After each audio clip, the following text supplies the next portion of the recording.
वक्फ सुधारणा विधेयकावर लोकसभेत चर्चा सुरू. या सुधारणांमुळे धार्मिक स्थळांची व्यवस्था बदलणार नाही, केवळ वक्फ मालमत्तेचं व्यवस्थापन होणार. किरेन रिजिजू यांनी केलं स्पष्ट. वक्फ कायद्यामध्ये काँग्रेसच्या काळात वेळोवेळी बदल करण्यात आले, मात्र रालोआ सरकार करत असलेल्या बदलांनाच विरोधकांचा आक्षेप. संसदीय कार्यमंत्र्यांची विरोधकांवर टीका.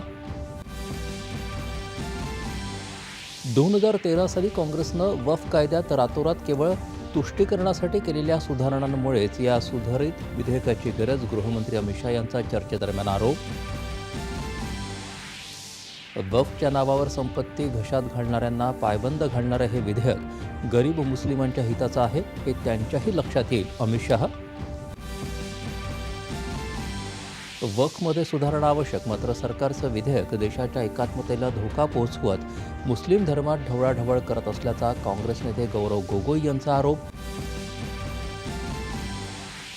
राज्यघटनेच्या धर्मनिरपेक्षतेच्या तत्वाला बळकट करणारं वक्फ सुधारणा विधेयक संसदेत मंजूर होईल.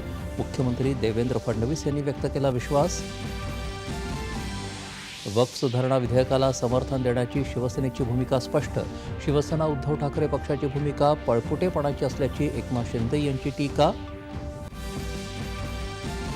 भारतीय नौदलाच्या INS तर्कश या युद्धनौकेनं हिंद महासागरातून 2,500 किलो अंमली पदार्थ केले जप्त.